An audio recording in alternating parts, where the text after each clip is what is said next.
Welcome back. Let's get you the first look at tomorrow's newspaper front pages, starting with the Daily Telegraph. Police plan for facial ID in every town. Cameras would scour the entire passport photo database despite privacy fears. This is a huge story. We're going to focus on that in a second. The iPaper, Russian spies secretly entering the UK on cargo ships. We've got a small boats crisis. We've got a cargo ships crisis.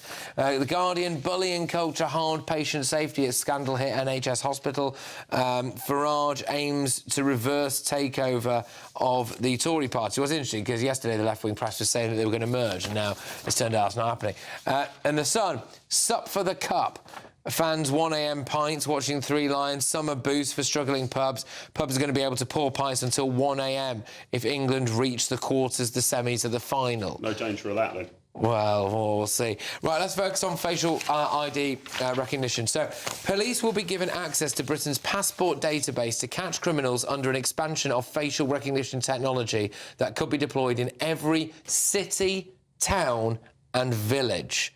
This is ridiculous. Absolutely ridiculous. I mean, where to begin? I mean, this is building a haystack to look for a needle, basically. If it's access to the passport database, a very good number of the people we're looking for do not have British passports. Yes. You know, so I would think, I don't have the exact statistics, that you're very often looking for people who are not on the passport database. There will be a big problem there. And it's just, I hate it when our policing authorities decide to cast the net incredibly wide rather than get focused on where the problem is. So I think this is largely a displacement activity. It is, I mean, you know, I know people sometimes overplay the all-world Big Brother thing, but this is Big Brother is watching you. That the state will be able to monitor all of your movements, potentially, especially as AI becomes stronger and better.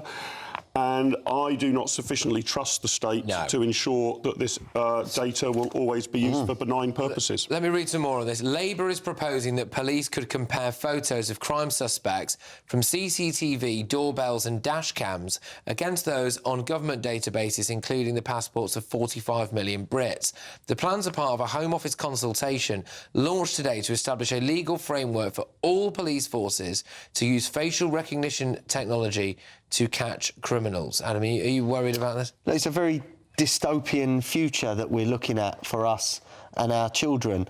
I've worked with Silky of Big Brother Watch through the Together Declaration, and look, it just seems like our freedoms are being eroded every inch. Now, if you're a criminal, yes, you're going to be worried about this, but the majority of people in this country are not criminals. Now, if they're going to match this, as you say, against passport photos, what happens to all the people that have come across on a dinghy and thrown their passports in the channel? Yeah. I feel like it could add two-tier policing to another level. You know, some of us are going to be on a database, some of us are not, and I do not trust them not to abuse it as well. Yeah. So just think about this. You know, inconceivably in a few years, whenever they get round to doing this, if that, you would have a digital ID.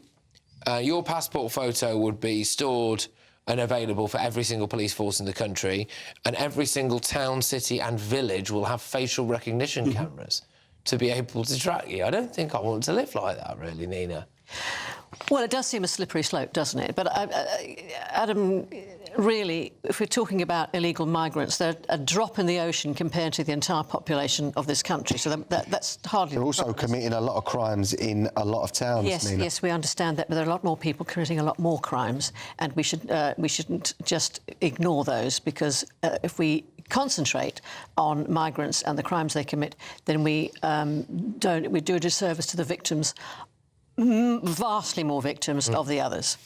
It says here that from Big Brother Watch, this will turn the UK into an open prison.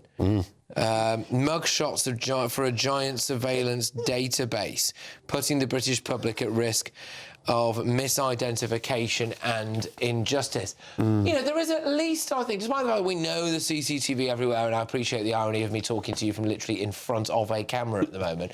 However, there is at least the semblance, I think, that when you leave your front door, you're not currently clocked on a facial recognition camera as you go to Tesco's. But Yeah, that's exactly right. So, I mean, I've got some worries about how CCTV has been misused, but it's at least retrospective, right? So you kind of say, oh, we now know a crime happened at 6:45 p.m. in this area. Let's look through the camera work. This stuff will potentially be able to track the movements of everyone with a British passport anywhere in the country in real time. That's what the state will be able to do if this comes on stream. But it's just like, you know, I talk about Starmer and I'm against the government. They can turn around live in motion and say, look, he's just about to go in Tesco's. Yeah, well... That's dangerous. Yeah, well, yeah, as long as you don't nick anything there, mate. No. Just quickly on this, though...